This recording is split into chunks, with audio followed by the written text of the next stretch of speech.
suit and tie and get your hair cut way up high. Get yourself a lawyer, son. You're gonna need a real good one. You never can tell when trouble will come, but when it comes, you need a really good lawyer in your back pocket, if the lawyer fits. David Whiting is here, Melbourne solicitor, who has been handing out advice. No, I'm not making a size joke there, David Whiting. It's all Well, right. I was thinking, how big is my back pocket supposed to be? Yeah? Well, their back pocket's supposed to be. He made the gag, let the record Yes, reflect, okay. not me. How are you? I am well, thank you. But I didn't expect to see you this week, so No, it's a I'm not pleasure. supposed to be here. No. But, Daniel Andrews just mucks up everybody's holidays, doesn't Oh, he? including his own. Yes. Yes, indeed. Including. I tell you one thing, and I did ask him if he pulled up sore after yesterday, and there was an acknowledgement that, early night. That is a pretty remarkable comeback. I mean, I've spoken to a few surgeons, and that particular break that he did, that fracture of that vertebra, I mean, he came that close to being someone who wasn't going to be able to walk again. It's amazing. Yeah, absolutely. Luck. Although I assumed that the doctors what I was really impressed were from a political level how the party stayed behind him all the way. That to me was Well, they didn't have a choice, did they? It would have been pretty ugly to move on. well, yeah, okay, all right, yeah, Come on. point taken. But from a legal point of view, could he sue someone for that? Don't know. I don't Slipped know. on a wet step. What do you Yes. reckon? To me, it's a question of did the step comply with the building regulations? Was it properly maintained?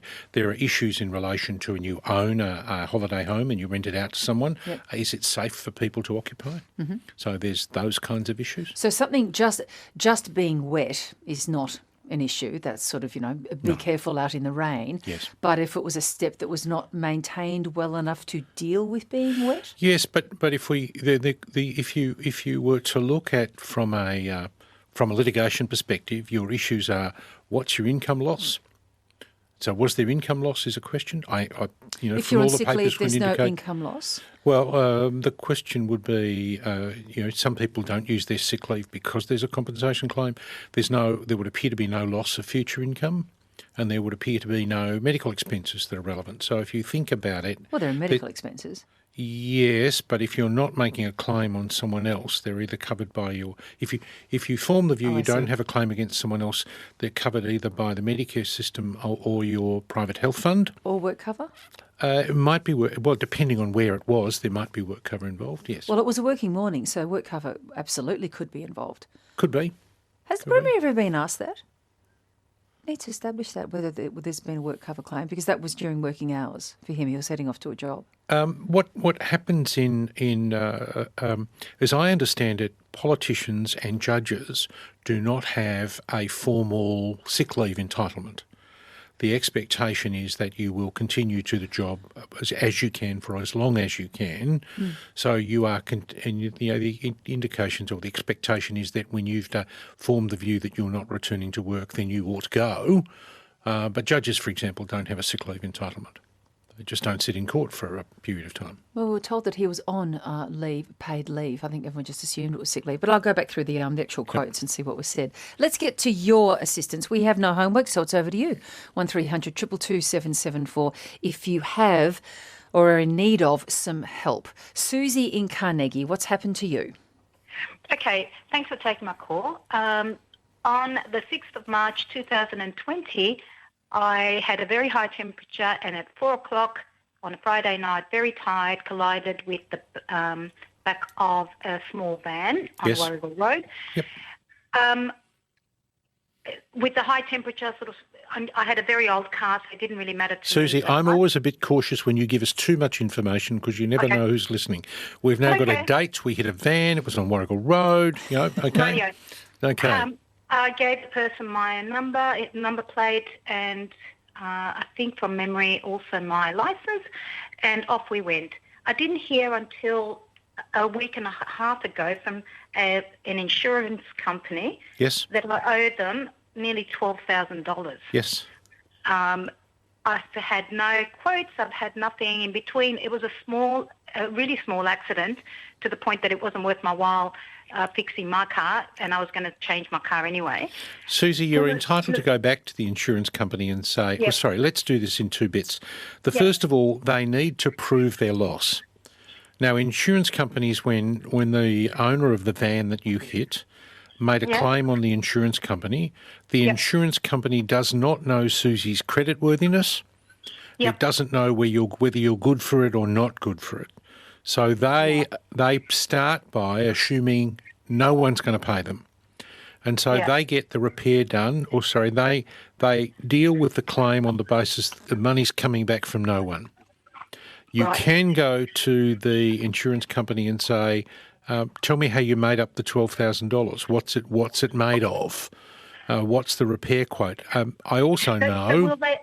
They've given me sort of bit by bit, but there are things that are absolutely ridiculous and double... what are they, Susie? Which are the ridiculous bits? Lights and rear bumper and tail lamp and wire for the tail lamp and tailgate. Susie, why don't you? It goes on and on. Yes, I've seen them. Used to do a little bit of crash and bash in the day. So yes, it's the taking out a light bulb, putting in a light bulb. It goes on and on. Yep. Why don't you take it to a panel shop? Yep. And ask them, is that reasonable for the work that's described? Yep. Okay. All right. That's where I would start. That sounds but the fact that you're 12 months late is really neither here nor there. That sounds like a good place to start. Good luck with that. I've got text coming in here saying work cover doesn't cover travelling to and from work anymore. Personal experience 18 months ago. I know from quite some time ago because I did a story on it that it certainly did. Not quite sure when that changed. Well, what used to happen, because it's now a TAC claim, but I'm presuming he was already at his workplace. No. No, okay. No, he's leaving the holiday house, the rental place. Okay. So what we did was you got this. But was working. Well, also was doing work, from and based at the rental house. No, but if you're going downstairs to the lounge room because you've got a group of people there to work, then you might well argue it's a work cover claim. But if I'm leaving home to go to the office, then it's no longer. Well, you're still at home. Yeah. Haven't gone out the door. I know back in the day, actually, that travel on that trip to the way to work was claimable. It was, but the real difficulty, Virginia, was that the amount that you got on a journey accident was different from the amount you got on a TAC claim. Right, so they've now made them the same. Okay. Sarah in Mornington. Hello. Hang on, where are you? There you are. Hi, go ahead. Good morning. How are you? Well, thank you. I've just got a quick question. So my father-in-law passed away a little while ago, and I'm the executor of the estate. And there's 4 children involved. Yes. And in the will, it clearly states that all the property and assets owned by my father-in-law were to be sold and evenly cashed distributed. up and write 4 checks. Yep. Yes. But then in notations and letters in his paperwork that was also in the folder with the will, but it's not signed by anyone other than him, it states that he would like each child to retain one of the properties. There were 4 properties. Right, Sarah, there is a provision in the Administration and Probate Act. There's 2 elements to your answer. The first is that the 4 beneficiaries can reach whatever agreement they like, and you're, in my mind, honour bound to give effect to it. The second is that there is a power of appropriation contained in a will, and contained in most wills, and also contained in the Administration and Probate Act. So you as the executor can, with the agreement of a beneficiary, appropriate an asset to that person's share. Your difficulty will be, if any of the properties are subject to capital gains tax, work out what the capital gains tax implications would be. Now, one of the ways, it may well be that all of the 4 beneficiaries have are in different tax positions, so they may be all paying different marginal rates of tax, and it makes a difference as to whether they sell it or it's sold in the estate. So it is possible for you to appropriate assets, even if the will says turn it all into cash and write cheques. Excellent. Okay, thank you so much. Hopefully that helps. Hannah in Frankston, what's going on with you? Good morning. Thank you for taking my call. 12 months ago, I bought a property off the plan, so there was no construction taking place. And when I signed the contract, the agent told me the value of the land had been set by the developer. And there were 3 different agents selling the properties in this development. And once we'd all moved in and we chatted, we discovered that the value that had been placed on the land for very similar sized blocks seemed to vary, which obviously had consequences. Anna, are you buying a unit that is a building? Yes. So you're buying Yeah, a constructed unit? All right. No, it was off the plan. No, So I understand, but at settlement you were to get a fully constructed unit with a certificate of occupancy. Yes. All right. There are two. Everything seems to be in two today. When you buy a block of land, when you buy a completed unit off the plan, there's a question as to what value is attributed to the underlying land. Well, no, you're going to pay. You pay stamp duty on the whole lot anyway. So how long ago did you buy this? December 2019. Okay. Well, the rules used to be that you only paid stamp duty on the underlying land value. You now pay it on the whole lot. It's really a question of there was a negotiation that took place that reached a particular outcome and you agreed on the price. That really is the end of the discussion. Right, okay. It's the fact that someone may be a better negotiator than you or a less savvy estate agent involved on the other side. You've bought what you've bought. Hannah, we'll have to leave it there, but I'm sorry about that. Scott is in Emerald. Scott, how can we help? Hi, I'm renewing a front fence on a semi-rural property and putting a smaller sized netting on it to keep out foxes and rabbits, etc. Yes. And I want to take that to the front post of the boundary fence between my property and the neighbours and affix it to that to seal it so that there's no gap. Yes. And the neighbour doesn't want me to attach it to the post because he claims it as his fence. My understanding is that the boundary fence between properties, each side of it is effectively yours to use. It depends on where it's built, Scott. You know, if you were in the suburbs and we talked about a fence, the fence line would normally be on the side of the post nearest to the palings. So on one side of the fence line you get the post, on the other side you get the palings. So this is actually a farm fence? Yeah, I understand, but if the person next door has put up a fence and put that fence post inside his property, you have no right to attach anything to it. So the other complication is the fence was replaced when the neighbour moved into the property and we both paid half of the fee to replace the fence. Well, then my argument would then be it's a fence on the boundary line and you both have the right to attach something to it. Is that just covered by common law, or is there actually something that covers it? You need to ask a surveyor. I had an interesting question when someone came to me with a fencing problem in Queensland. And in Queensland, the boundary is... I read 3 different stories, but 2 of them said it was the face of the palings, as opposed to between the palings and the post. But are we talking state law or local council? There's the Fences Act tells you how you contribute to a fence, and it's really a question of where the fence is placed based on the advice of a surveyor or the replacement fence. So is that where we have to go so now? There is no... You ask a surveyor where it would be. So, Scott... So looking at the surveyor's posts from when they surveyed it to replace the fence should tell me whether it's on the centre line or either side of... Yeah, my expectation will be is that that the post will be on. It could be in the middle of the boundary line, in which case you can attach what you like to it, provided you don't weaken it. Or it may be on your neighbour's side. You need to work that out. Okay, good luck with working that out. Winston in Blackburn needs a little bit of advice following a car accident. What happened, Winston? Hi. Actually, it's to do with Susie who rang earlier. Yes. Same thing happened to me. A tiny little dent in my car when somebody I backed into somebody. The guy rings me, it's a taxi. He rings me and says it's going to cost $300. I said, fair enough, just give me a quote, not just a number.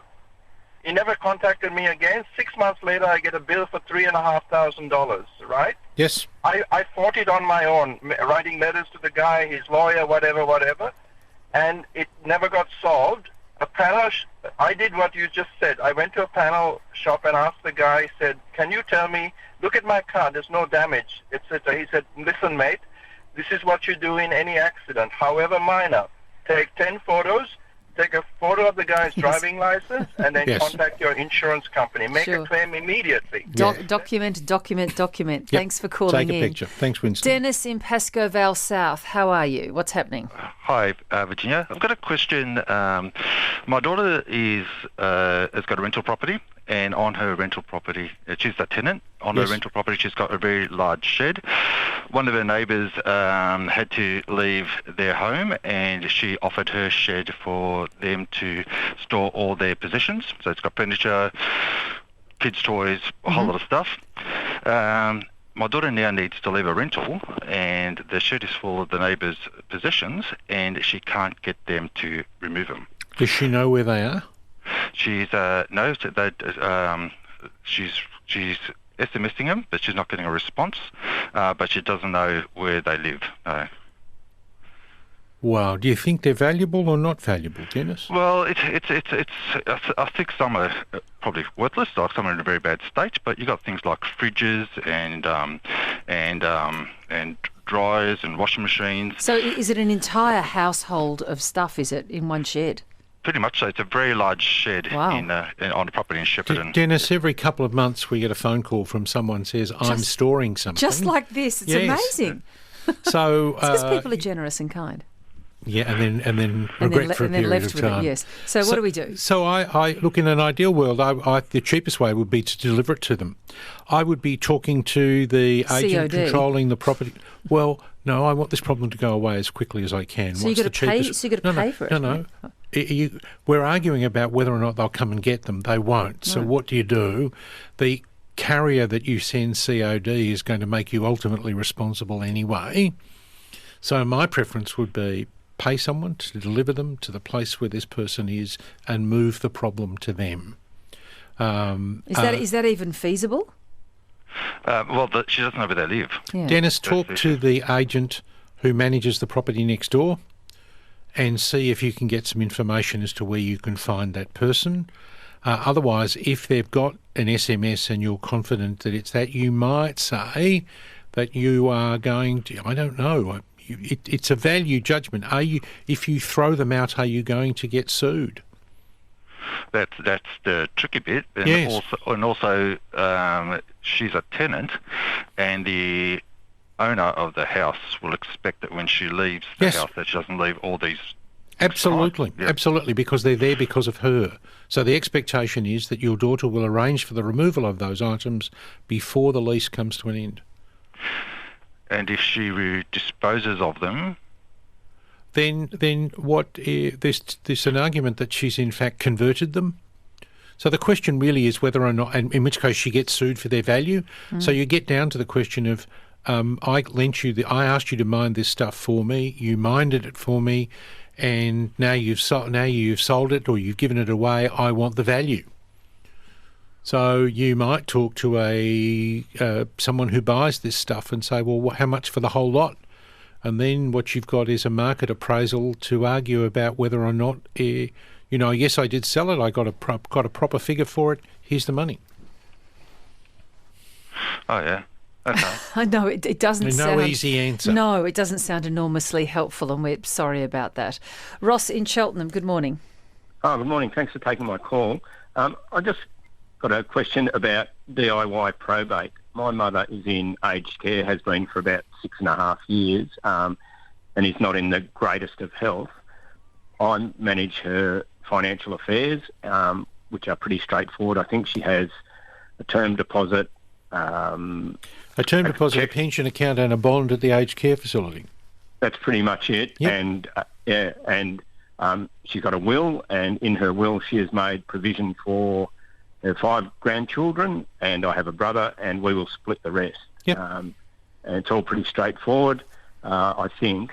And she has a bit of jewellery. It's not in the will, but she's made a list of who she wants to get which pieces. Yes. And I'm sure there will be no arguments or So what's the question, discussions.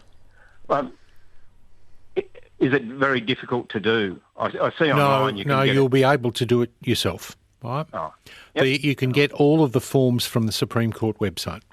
Right, okay. Well, that's all I need to know. Thanks Okay, so much. Oh, yep. One other thing, just with quickly. the staircase thing, I worked for a government instrumentality, and one of the problems we had was people going downstairs and falling. And at one of our buildings, we spent $250,000 putting in a new staircase. And I was there one day, and some ladies were coming down the stairs, and our big thing, the safety thing, was holding onto the rail with one hand when you go down the stairs. And one day, this lady was coming down. Just quickly, I want to get to some other calls. Yeah, lady coming down the stairs. She said, "Can I help you?" I said, "I was just wondering why you're not holding the handrail." And she says, "I come down up and down the stairs 5 times a day to go outside to have a smoke, but I don't hold the handrail because I might get germs off it."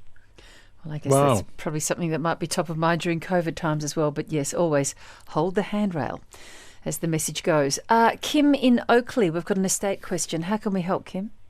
My father-in-law passed away, and the estate was settled 18 months ago. The executor of the estate was the solicitor who drew up the will. Yes. The house was sold. It was distributed and settled to the four children of him.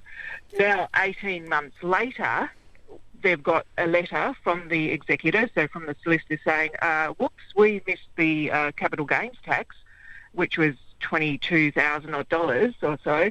You all owe us $7,000 back each, please." So can they come back to after the estate was settled?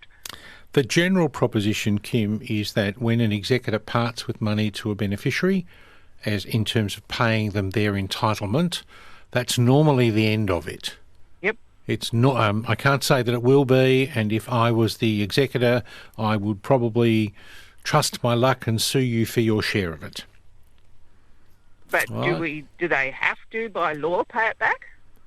Well, that's the question. The general proposition is if an executor pays a beneficiary his or her entitlement and the executor has made a mistake, the general proposition is that you can't get it back. Right. All right? Beautiful words. Okay. Thank you, Kim. Good on you. Thanks for calling in. Now, we've got someone, where are you, that's been waiting for quite some time. Here we go. Mary in Lilydale has been hanging on the line for a little bit. So, Mary, I did want to get to you. Good morning. Thank you. That's all right. Yes, Virginia, I'm a patient woman. That's all right. Thank you for taking the call. I want to eliminate the garbage cost in the rates at the moment. I'm a one-person household with minimum waste. I haven't used a general bin for about 6 months and the recyclable one for 2 to 3 months. The council are resistant. I've been told they can remove the bins, but the cost remains. Yeah, that sounds about right. Really? It's a charge imposed by the council on each property, and the marginal cost of not collecting your bin is negligible from the council's point of view. So if you think about it, we're going to collect all of the rubbish from the Shire of Yarra Ranges. We divide the cost by the number of properties, and that's X dollars per property, of which you're one. If I stop collecting Mary's garbage, how much do the rate collection charges in Yarra Ranges drop? Maybe $5. So they're going to incur those costs anyway. It's a little bit like saying, I don't want to contribute to the cost. I'm not going to have any children, so I don't want to contribute to the cost of infant welfare centres. Or I don't drive on that road, so I shouldn't be charged that levy. Yes. It's not sort of how it works. I'm sorry about that. Can you manage the garbage and manage the rates in any case, Mary? Oh yes, indeed. But I just think that I'm paying for a service that I'm not getting. I'm sure you're paying for many services. Indeed. Yes. Childcare and the like, but that's the way life goes. So there's no way around this. No. Okay, thank you. Thank you. Mary, thank you for calling in. I'm being alerted on text. Hi, Virginia, you say good luck with that a lot, which doesn't sound great, says Nick. Thank you. Next week we can talk about my buzzwords, can we? Well, look, I probably have a dozen verbal crutches, but they're all bad. The verbal crutches are to be kicked out from underneath you. So you Is that another one? Yeah, okay. Possibly. Thank you, Virginia. But of course, yes, it doesn't sound that good. David, I'll see you in a week's time. Okay.